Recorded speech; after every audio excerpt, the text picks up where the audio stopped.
En voyant le sujet qui précède, on se pose de sérieuses questions. Regardez plutôt celui qui suit. Cette fois, c'est carrément Kafka, un horticulteur bio installé dans l'Ain, diffusait gentiment ses conseils pour éviter aux agriculteurs d'utiliser des produits toxiques. Mais voilà, un article subrepticement inséré dans un projet de loi interdit toute publicité pour le purin d'ortie ou autre recette de grand-mère.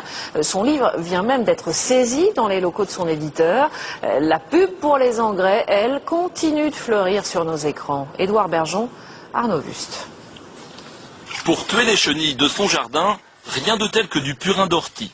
Bernard Bertrand utilise cette recette bio ancestrale depuis des années. Il consacre même des livres à sa plante favorite, mais aujourd'hui, une nouvelle loi lui interdit d'en faire la promotion. Il y a 5 personnes qui travaillent ici, je ne pense pas qu'on soit des grands délinquants, je pense qu'on fait notre travail de biographe des plantes. La loi dit que pour promouvoir ou commercialiser comme pesticide du purin d'ortie, il faut passer par une homologation des services de l'État. Les produits phytopharmaceutiques, qu'ils soient d'origine naturelle ou d'origine synthétique, doivent, lorsqu'ils sont commercialisés, répondre à un minimum d'évaluation. Mais lorsque c'est utilisé par les particuliers, ça ne pose strictement aucune difficulté. Pour autant, on ne risque pas de manquer de purin d'ortie. Vous pouvez en trouver en jardinerie, mais pas dans le rayon pesticides. Nous, on le vend parce qu'en fait, on le vend sous la forme d'engrais et non pas sous la forme d'un produit de type phytosanitaire. Nous n'aurions pas le droit de vendre ce produit-là s'il était phytosanitaire parce qu'il nous faudrait un numéro d'homologation. De leur côté, les habitués de l'ortie n'ont aucune intention de renoncer à une plante à laquelle ils ne trouvent que des bienfaits. Il faut qu'on nous prouve le contraire, quoi. Il faut qu'on nous prouve qu'il y a un problème dans le purin d'ortie. Mais il est utilisé depuis très longtemps, puisqu'on faisait des décoctions, et puis avec les orties, on fait du potage. L'exemple du purin d'ortie montre que les frictions entre les tenants du chimique et du naturel n'ont pas fini de provoquer des crises d'urticaire dans le monde agricole.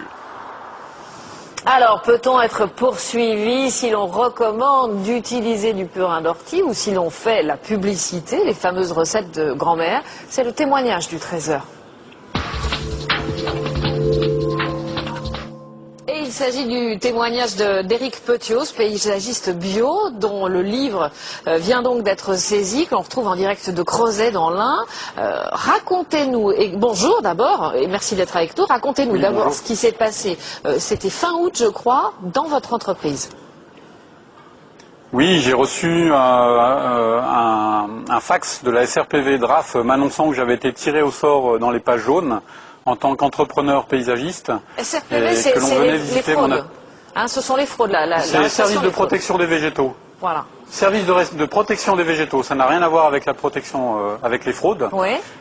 Il venait donc en tout état de cause pour vérifier, je dirais, l'état sanitaire de mon atelier, voir si les produits que l'on utilise en jardinage étaient bien stockés.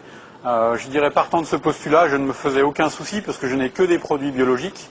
Mais apparemment, ils n'étaient pas venus pour ça, et ils étaient venus en plus, ça c'était la couche sur millefeuille, avec le service de répression des fraudes, et je n'étais pas du tout au courant. Alors, qu'est-ce qui s'est passé à ce moment-là?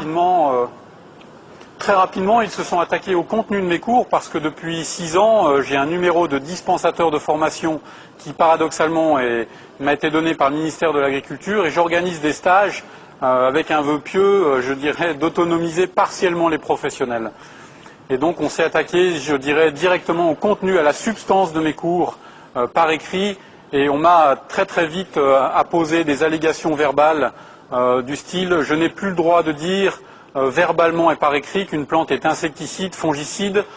Je n'ai plus le droit d'aller sur le terrain pour montrer ce qu'est une infusion, une décoction pour soigner les plantes. » Mais c'est incroyable ça. Vous avez modifié vos cours? C'est ce que ça veut dire, par exemple, pour vos formations pour les agriculteurs? Alors effectivement, j'ai modifié en grande urgence un cours que je n'ai jamais organisé, donc j'ai annulé et modifié un cours que je n'ai jamais organisé, le cours pour les viticulteurs que j'organise depuis pas mal de temps en Suisse. Là-bas, ils ont 30 km d'avance, si je puis dire. Donc en fait, pour dire qu'une plante est insecticide, il faut être un peu bac plus 12, cette phrase comme quoi c'est une plante qui favorise le bon développement du végétal tout en contrariant par exemple le développement du ver de la pomme. Voilà, pour dire qu'une plante est insecticide, c'est un peu compliqué, donc je joue le jeu pour le moment, mais toute la complexité, je dirais, c'est de savoir dans le long terme ce que je vais pouvoir faire ou pas dans l'utilisation de ces plantes à usage tout à fait protecteur de l'environnement. Bon, Éric Petiot, merci en tout cas d'avoir été l'invité du Trésor. On vous souhaite bon courage pour la révision de vos cours. Il va falloir que vos élèves soient effectivement très attentifs pour comprendre les circonvolutions verbales auxquelles on vous oblige.